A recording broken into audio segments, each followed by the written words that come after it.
This is the glass window, a narrow stretch where the Atlantic Ocean kisses the Eleuthera Banks. And we're about to sail to pristine beach time. And that's not all. Blood's coming to my head. Because there's another challenge facing us aboard Cadence.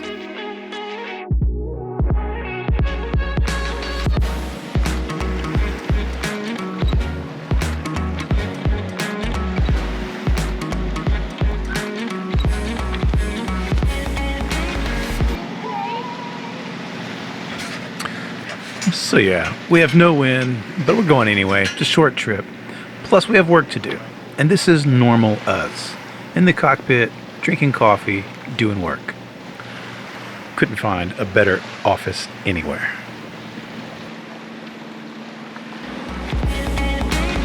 The Glass Window Bridge is a natural limestone bridge located in Eleuthera, Bahamas, and offers stunning views of the Atlantic Ocean and the Bight of Eleuthera.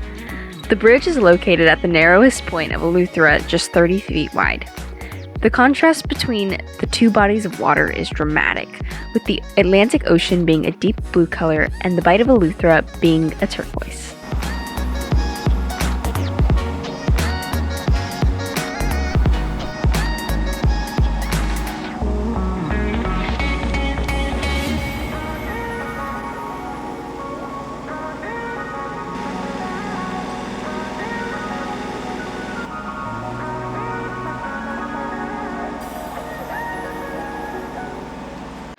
All right, Nancy is doing laundry today, and I've got generator problems. I was going to share with you me tuning the rigging, but that's not happening today.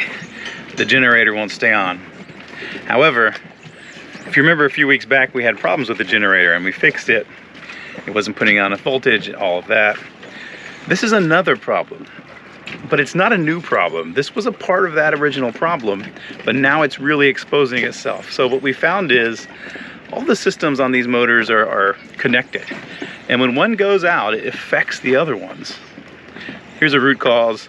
I'm gonna show you what I thought was a solenoid problem is actually something else. All right, so we're in the aft lazarette where the generator is, and I've got my nifty headlamp. Thanks, Tony, again. And thank you, patrons, for your support. Let me show you the solenoid and tell you what it does. The solenoid is this little device here. So that device is essentially the throttle of the generator. On or off, there's really no low throttle on this generator. When that is on, it actually opens up the fuel and allows the fuel to pump into the generator, and the generator burns the fuel and creates energy. Now, we've had problems with that solenoid staying on. Let me show you. What happens is, when you turn the engine on, the battery sends an electrical pulse and moves this bar. Okay? Now, that bar, my blood's coming to my head. So that bar, when it goes in, that opens the fuel pump, turns it on. So we've had problems with it actually coming on. I'll come down here and I'll manually turn it on. Nancy will actually turn the electrical on for the generator, and I'll push that solenoid in and the generator runs. So I thought the solenoid was dying. And then it's a $50 part, you can replace it. However, I was gonna come down here and actually maintenance, add some grease to it, clean it up. And as I was in the process of doing that, I found out I don't think that's the problem anymore. I think there's another problem. This is a pressure switch. Okay, so that little device has two electrical currents coming into it, and it's a switch that tells us whether there's low pressure or not in the engine. Low pressure would be if we have an oil leak, and this is the oil here.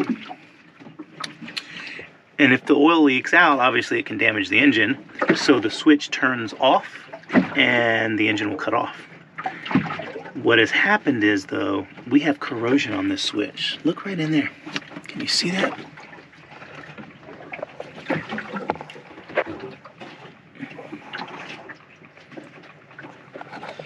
So essentially, the reason these parts are dying and wearing out is because we're in salt water, and I'm getting really dizzy with the blood in my head. But what happens is, as we change the impeller, we take these hoses off, and salt water trickles down. Over time, that has created corrosion to where you can see this does not even really have much metal there for electrical current to go through. This is what it should look like brand new.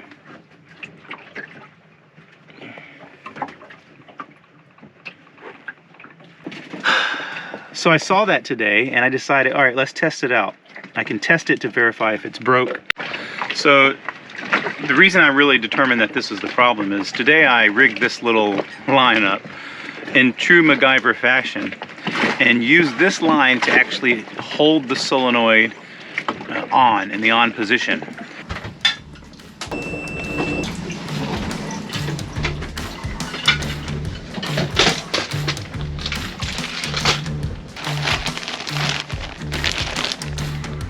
Oh, there's the relay.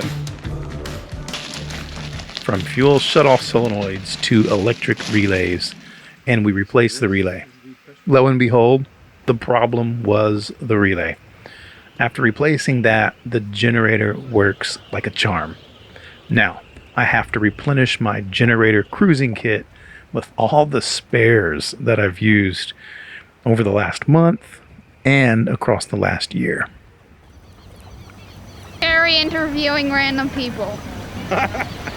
What have you seen? Hello. Hey. He wants me to get video. Hey!